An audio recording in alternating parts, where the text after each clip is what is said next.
The wind whispered through the trees, carrying with it the distant howl of a coyote. I sat by the fire, poking at the embers with a stick, trying to shake the uneasy feeling creeping up my spine. The forest was quiet, too quiet. No chirping insects, no rustling leaves, just the crackling of the flames and the occasional gust of wind.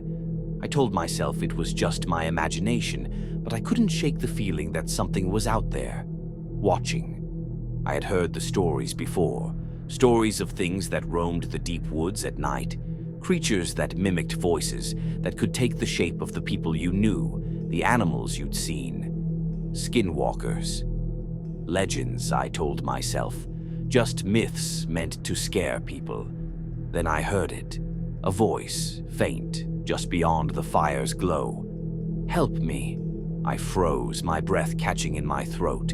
It was distant, weak, like someone was hurt. But something was wrong. It didn't sound right. The words were clear, but there was something hollow, something off about them. I stood slowly, peering into the dark woods. "Hello?" I called out.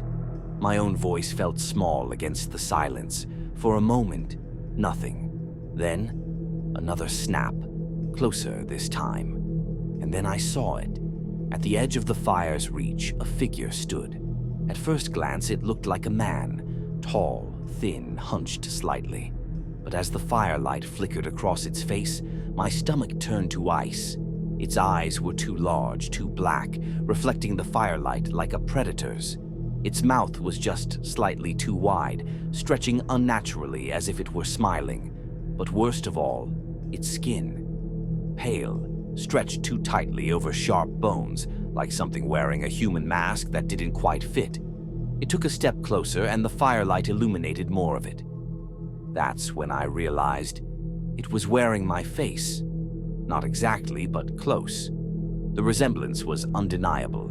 A grotesque, distorted version of me, its mouth twitching as if it was trying to form words. My legs felt cemented to the ground. Every instinct screamed at me to run, but I couldn't move. Then it spoke.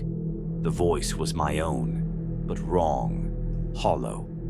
"You shouldn't be here." My stomach lurched. It wasn't echoing me, it was speaking on its own. The thing cocked its head, its wide, glossy eyes unblinking. Then, in a slow, jerky movement, it took another step forward.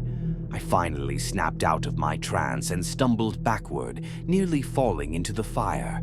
My heart hammered against my ribs as I scrambled to grab my flashlight. My fingers trembled as I flicked it on, shining the beam directly at it. The second the light hit the creature, it let out a sound, a horrible, guttural screech, like an animal being torn apart. Its body jerked, contorted. Then, in an instant, it dropped to all fours and bolted into the trees, moving in a way no human ever could. I didn't wait to see where it went. I grabbed my bag, my keys, everything I could carry, and ran. Branches whipped against my face as I tore through the forest, my lungs burning. The sound of my own footsteps pounded in my ears, but I swore I heard something else. A rustling, a whisper. Then, just as I reached my truck, I heard it again. My own voice, right behind me. "Wait." I didn't look back. I slammed the door shut, locked it, and tore down the dirt road, my hands white-knuckled on the wheel. I didn't stop driving until I saw the lights of town. I don't know what I saw that night. I don't know how it knew me, how it had my face. But I do know one thing. Something in those woods was pretending to be me, and it was waiting for me to follow.